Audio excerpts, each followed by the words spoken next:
बिस्मिल्लाहिर्रहमानिर्रहीम, अस्सलाम वालेकुम। मैं हूं मखदूम शहाबुद्दीन। 8 नवंबर 2025 हफ्ते का दिन। नाज़रीन कराम, अहम तरीन अपडेट्स हैं जो आपके सामने रखनी है। एक जानिब तो भारत की जंगी तैयारियां जारी और सारी हैं।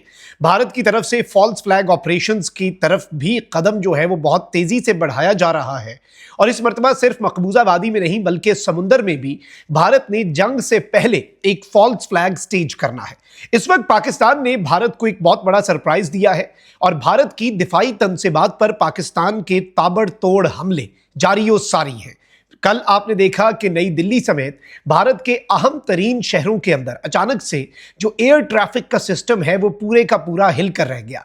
लेकिन अब जो खबर है वो भारत के लिए तशवीशनाक है, क्योंकि भारत की जो गवर्नमेंट और मिलिट्री के नेटवर्क्स हैं उनको पाकिस्तान की तरफ से निशाना बनाया गया है। और ये बात हम नहीं कह रहे बल्कि ये बात भारत का अपना मीडिया रिपोर्ट कर रहा है।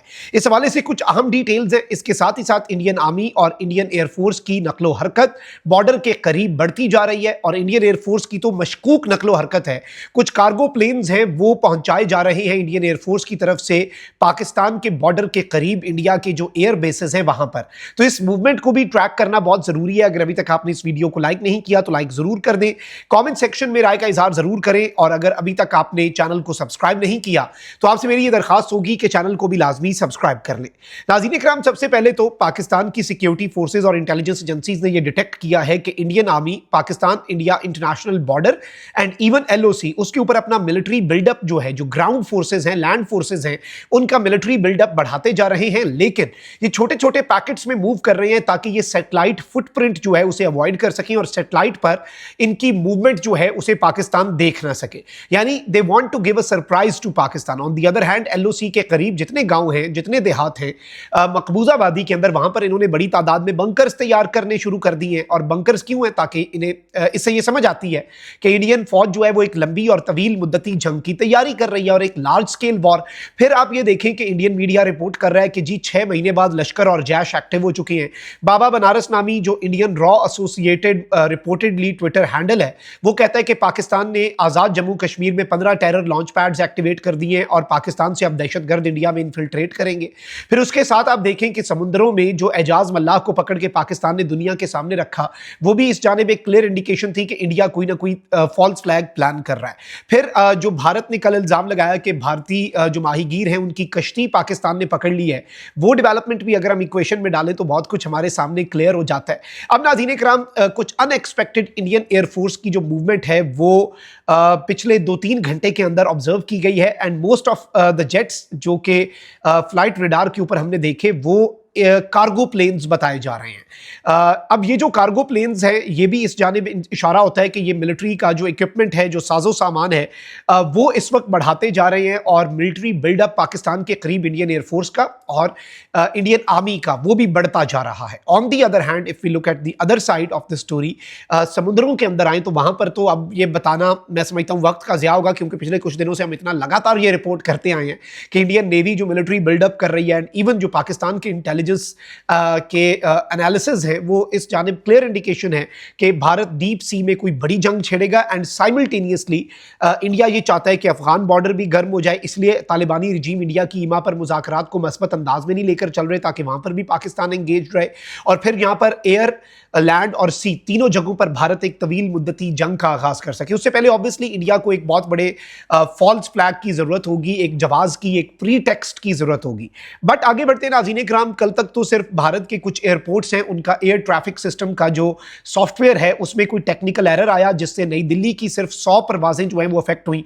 पूरे के पूरे भारत के अंदर जो एयरपोर्ट्स हैं उन्होंने एडवाइजरीज जारी करना शुरू कर दी। शुरू में कहा गया कि यह पाकिस्तान के किसी साइबर ग्रुप का हमला है, पाकिस्तान की तरफ से कोई साइबर अटैक है, पाकिस्तान की तरफ से ये कोई हैकिंग का अटेम्प्ट है, लेकिन बाद में इनके अपने जराए ने इसे रूल आउट किया। लेकिन अब उससे भी बड़ी खबर आ चुकी है और इंडियन एक्सप्रेस की खबर है नाज़रीन कराम, और ये अब से चंद घंटे पहले की है।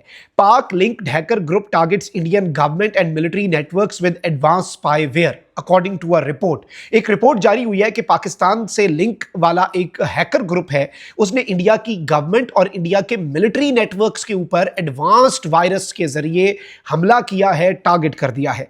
The report highlights the hackers use of artificial intelligence and large language models LLMs to rapidly develop new malware variants outpacing traditional cyber security defences. अब ये क्या कह रहे हैं?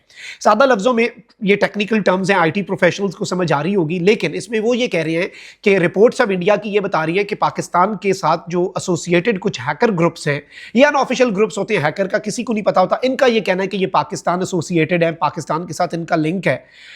लेकिन आप ये देखें कि ये कहते हैं कि आर्टिफिशियल इंटेलिजेंस को ये यूज कर रहे हैं और LLMs जो होता है, लार्ज लैंग्वेज मॉडल, ये भी AI और इस सब के अंदर यूज होता है। पाकिस्तान के हैकर जो हैं वो नए से नए हर गुजरते लम्हे के साथ जो वायरस है उसके वेरिएंट्स तैयार करके इंडिया के ऊपर हमलावर हो रहे हैं और इंडिया का जो ट्रेडिशनल साइबर सिक्योरिटी डिफेंस है वो इस वक्त नाकाम हो चुका है।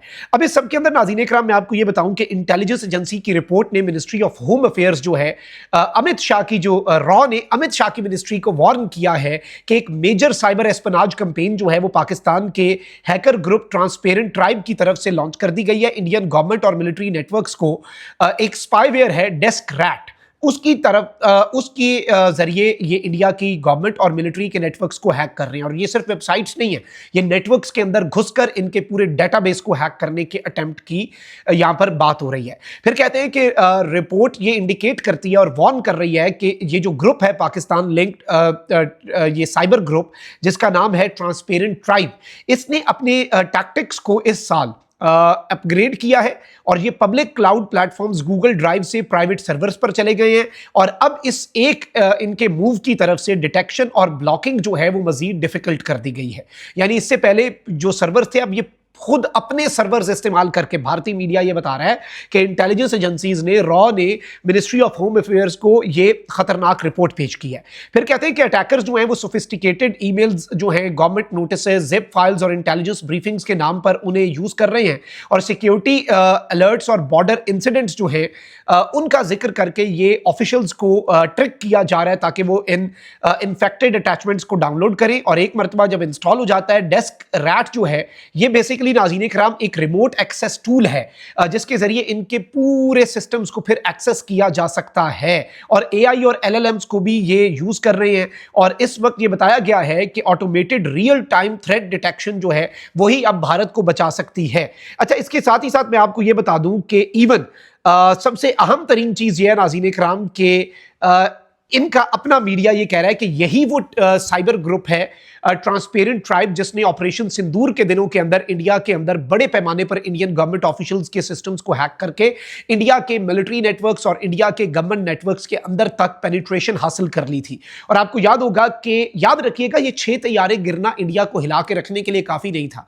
इंडिया जो असल हिला था ना ऑपरेशन बुनियादो मरसूस के टाइम पर, वो साइबर अटैक्स के जरिए साइबर डोमेन चेंज कर चुकी है। ये जो हाइब्रिड वॉरफेयर की बात होती है, इस वर्ड को शायद ओवरली यूज कर दिया गया है और इसकी जो इंपॉर्टेंस है शायद वो हम एक्सप्लेन उस तरीके से नहीं कर पाते, but you literally have no idea कि एयर, लैंड और सी से ज्यादा इस वक्त साइबर डोमेन के अंदर जो है वो जंगें लड़ी जा रही हैं। और इंडिया जो है उसने ये एतराफ़ कर लिया है कि इंडिया के मिलिट्री इंफ्रास्ट्रक्चर को, मिलिट्री नेटवर्क्स को लगातार ये खतरा है और ये उसके लिए भी तैयार भी नहीं है। और वहीं दूसरी जानिब तैयारियां इनकी देखें, बातें इनकी देखें, बढ़के इनकी देखें, जैसे पाकिस्तान पर इन्होंने हमलावर हो जाओ ना, करके देखो। हम अमन चाहते हैं लेकिन आसान नहीं होगा तुम्हारे लिए और इस मरतबा पिछली दफा से शायद ज्यादा रुसवाई उठानी पड़े। बड़ा जुआ होगा ये नरेंद्र मोदी के लिए, याद रखिएगा। अल्लाह निगहबान, पाकिस्तान जिंदाबाद।